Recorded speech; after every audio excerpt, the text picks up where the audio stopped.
All right, good morning, everyone. Before we begin, how many of you are familiar with Avenza MAPublisher?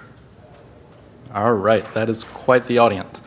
Well, for those of you that are not, MAPublisher is an Illustrator plugin that allows the GIS and graphic design world to play nicely in the same sandbox. And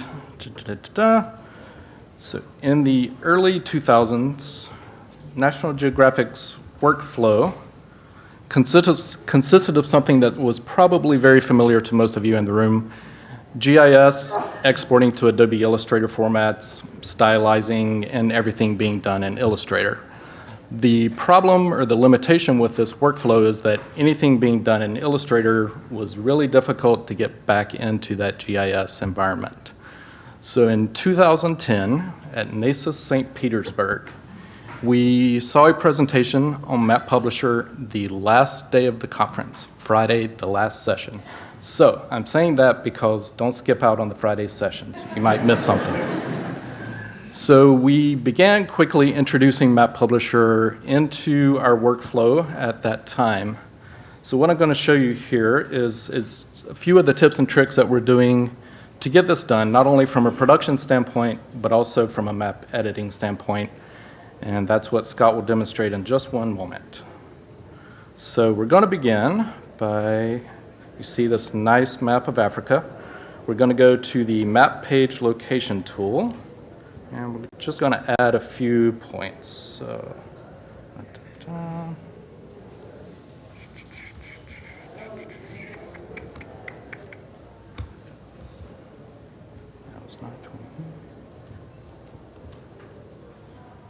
and we're just adding a few points to help geo-reference this old Illustrator file.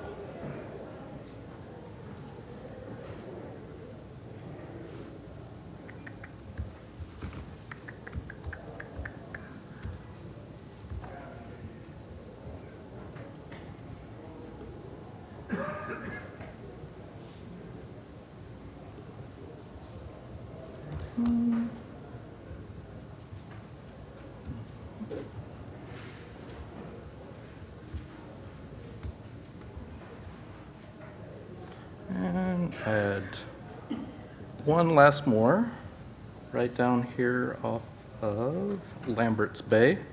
Promise that is not intentional. Nothing of no Lila.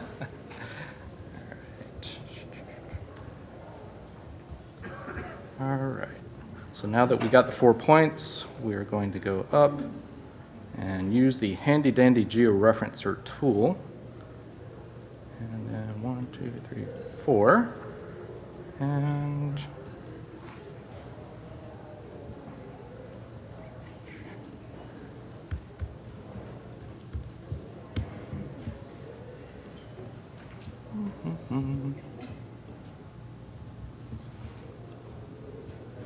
move this toolbox out of the way so I can see everything. David, your bottom one says 103 rather than 10E. I think that's going to cause you problems. Thank you, Dennis. Doing this on the fly, no pressure whatsoever.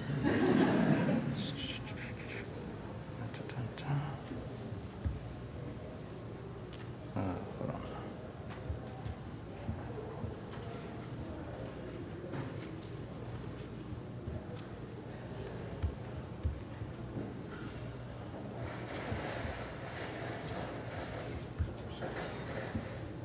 All right. If I did all of this correctly, I did not. Okay, let's see here.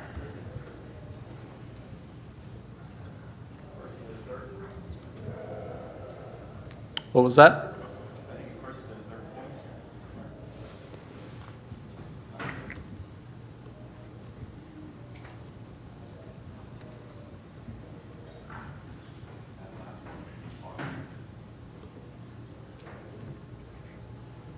Thank you. You might be right. You are right. Come on, come on, come on. Nope. Ah, this worked so well in the hotel room.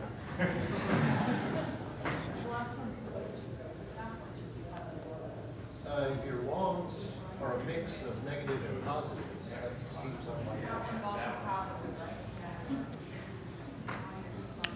That's 20, 40, 50, 40.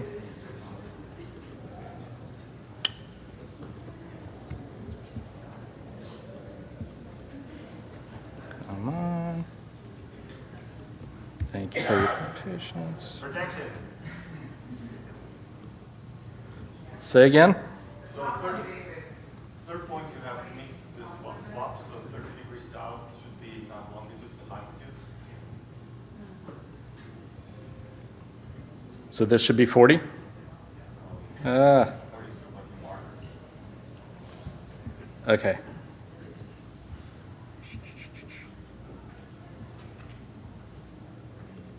It's not the BS84. That's okay. Don't worry about that. Ah. Come on, come on. I'm losing it. Third one still said 30 instead of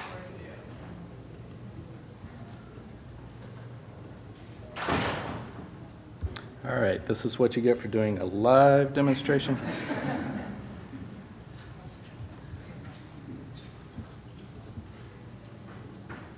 And voila. All right. So now that we have this, you can begin moving all of your old Illustrator layers into this new georeference map view. And so if we go over to the map view, again, we're in Illustrator. You can see here's the projection, the scale, rotation, all of the geo information you might need. So now Scott will begin talking to us about the editing process. And Scott, take it away, and I can drive if you like. Yeah, you keep driving the computer. I don't want to add a contagion to your laptop. But basically, we have a lot of products, of course, as you all know. David is showing our classic world map, which gets updated pretty frequently. But we also have a lot of other products as well, regional maps in the same vein that we sell. And then we have edits that we apply to, say, a North America map, because that's up for reprinting. And then we want to be able to use those same edit calls on all the other maps where they might appear, for example, on a world map. So we have a lot of overlap in our products, and we can use this technique that David's going to fill out at the end of the presentation to transfer one edit call to multiple products. And using the map view, it'll pop into the right place for us automatically, and we don't have to worry about bringing them into the right place. We can just import the edits. But of course, in order to edit stuff like this, it's pretty much what you'd expect. Name changes, stuff that we follow from the BGN, and being in DC, we get to go hang out with Leo Dillon and all of his fun Foreign Names Committee people. And we also are National Geographic, so we have our policies and our styles, and we frequently change our styles a little bit here and there, like changing to upper lower case treatments for some places, or adding some new symbol treatments and things that we've done in the last couple of years. And we are working on the 11th edition of our main atlas right now, and so there are dozens and dozens of political plates with larger scale that we have a lot more updated changes for, including massive overhaul for names in certain countries like Bulgaria that have changed their transliteration systems recently. So lots more names to change than just the really big famous ones like Eswatini that came out recently. So those are the kinds of changes that you might see on a map like this if you're David and you get edit calls in from a guy like me. So the way that I would move about adding edit calls to something like this if we got a bunch of new ones is to go into the layers palette and create a new layer on the top, usually naming it something cute like edit overlays from Scott on October 20th or something like that, and then giving it a cute name so that he can know for sure what it is that he's looking at, and then dropping a little red box or something onto the area in question and saying change this name to this spelling instead.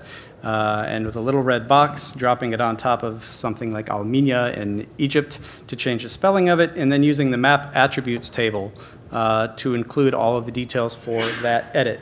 So it'll say on there who called for this, was it Scott, what the date was and what the details are, change this spelling to this spelling exactly, and then any other information in there that we need to track along with it, like has this edit been applied, yes or no, and was it correctly done. In addition to adding one-by-one comments like this, we have been maintaining a FileMaker Pro database with edit calls, we call our edit repository, that we've just been keeping updates for the 11th edition Atlas.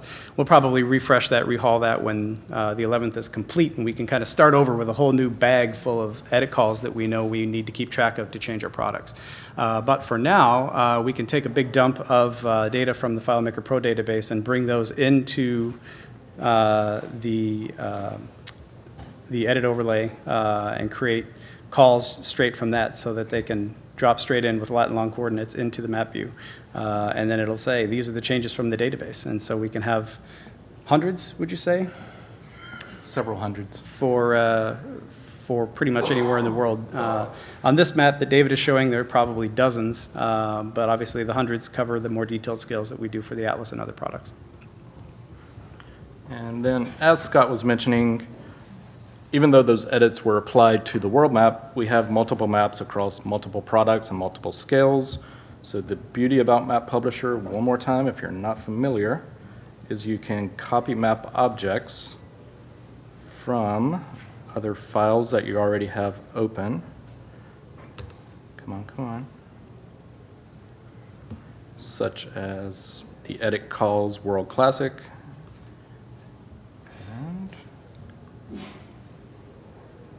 You will see that it brought in the projection information from that World Classic file, and all we have to do is move it into the new map view. And what happens? Yay! We have edits. So within Africa, even though Scott had applied this to the world map, we can then bring that into our other products and keep Scott from having to write this multiple or thousands of times and do away with file cabinets. Everything's captured now, so. Anything else? I think that's it. Thank you.